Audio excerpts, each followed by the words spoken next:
Dear students, आज अपन पाठ 3 भिखारिन पढ़ने जा रही हैं। कहानी है जो श्री जयशंकर प्रसाद द्वारा लिखी गई है। इस कहानी में कम उम्र की नारी द्वारा भीख मांगने का कार्य किया जा रहा है, इसलिए इस कहानी का नाम भिखारिन रखा गया है। हमें इस कार्य को प्रोत्साहित नहीं करना चाहिए और ऐसे कार्य पर रोक लगानी चाहिए। आइए मैं आपको इस कहानी का सारांश बताती हूँ, जिससे आपको ये कहानी बहुत अच्छी समझ में आएगी। एक बार की बात है, ठंड का समय था। जानवी अपने कंबल में ठिठुर रही थी। जानवी एक भिखारिन है जो कि मंदिर के आसपास ही रहती हैं और वह वहीं सोती हैं।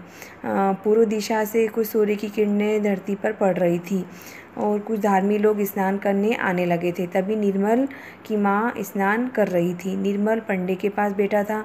पंडे पंडित जी को कहा जाता है और वह पंडे के पास बैठा था। धर्म में लीन लोगों को स्नान क्रिया देखकर वह मुस्कुरा रहा था। उसकी माँ स्नान कर कर आई और निर्मल से कहा, क्या तुम स्नान नहीं करोगे? निर्मल ने कहा, माँ धूप निकलने पर मैं घर जाकर ही स्नान करूँगा। इस बात पर पंडित जी ने कहा कि माता, आपके लड़के पुण्य धर्म क्या जाने, यह काम तो आप लोग वक्त तक ही सीमित है। यह सुनकर निर्मल का मुंह लाल हो गया और वह तो भी चुप रहा। उसकी माँ संकल्प लेकर कुछ दान करने लगी। वैसे ही धीरे धीरे उजाला होने लगा। एक कम उम्र की बालिका जिसके चेहरे पर भूलापन बिखरा हुआ था, वह आकर बोली, हमको दे दो रानी माँ कुछ। निर्मल ने देखा, एक 14 बरस की भिखारिन भीख मांग रही है।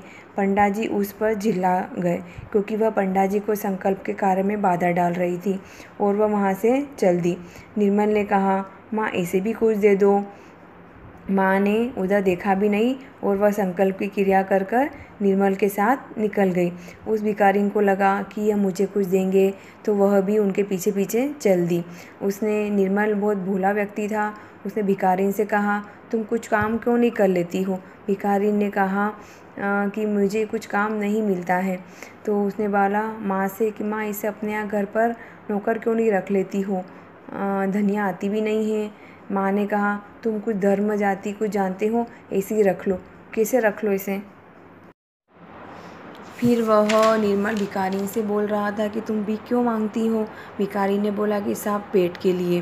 निर्मल ने फिर अपनी माँ को समझाया, लेकिन माँ ने निर्मल को चिल्ला दिया और अपने साथ ले गई। भिखारिन भी निराश होकर चली गई। फिर अगले दिन वापस से भिखारिन मंदिर में पत्थर की सिर बैठी गीत गुनगुना रही थी। सुन रही निर्धन के धन राम, सुन रही। निर्मल अपनी भाभी अपने भतीजे के साथ मंदिर आया हुआ था। भाभी ने निर्मल से कहा, क्या तुम पुण्य संचय करोगे? निर्मल ने कहा, क्यों नहीं भाभी, जब इतनी सर्दी में इतना छोटा सा बच्चा स्नान करके धर्म को समझता है तो मैं इससे क्यों वंचित रहूं? इतने में निर्मल ने पलट के देखा कि वह भिखारिन मंदिर की सीढ़ियों पर बैठी गीत गुनगुना रही थी। भिखारिन ने निर्मल को देखा और देखकर बोला, बाबूजी, तुम्हारा बच्चा फले फूले बहू जी का सुहाग बना रहे, क्या मुझे कुछ मिलेगा?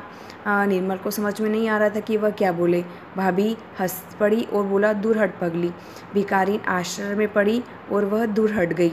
फिर वह स्नान करने चले गए। स्नान कर कर आए। फिर उस भिखारिन ने निर्मल से कहा, बाबूजी कुछ मिलेगा?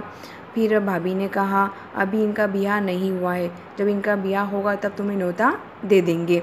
निर्मल बहुत भावुक हृदय था। उसने भाभी से कहा, भाभी आप सब निठुर हो। माँ से बोला नौकरी पर रख ले तो माँ जाति पूछती है, और आपसे बोला तो आप हंस कर टाल रही हो।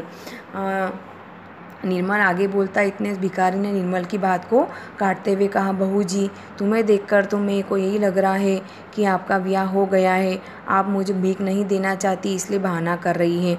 भाभी ने कहा भिखारी से, चल दूर हट पगली, और हंसने लगी। फिर वह निर्मल भावुक हृदय था।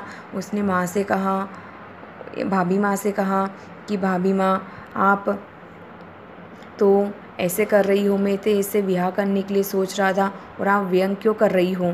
भाभी को समझ में नहीं आ रहा था कि वह क्या बोले, परंतु भिखारिन बहुत स्वाभिमानी थी। उसने बोला कि आप मुझे गाली क्यों दे रहे हैं? आपसे मैं 2 दिन से भीख मांग रही हूँ, आप भीख तो नहीं दे रहे हो और ब्याह क्या निभाओगे? ऐसा कर कर वह भिखारिन लौट जाती है। परंतु रामू बड़ी चालाकी दिखाता है और अपनी माँ की जेब से दुअन्नी निकाल कर उस भिखारिन को फेंक कर देता है और बोलता है इसे ले जाओ।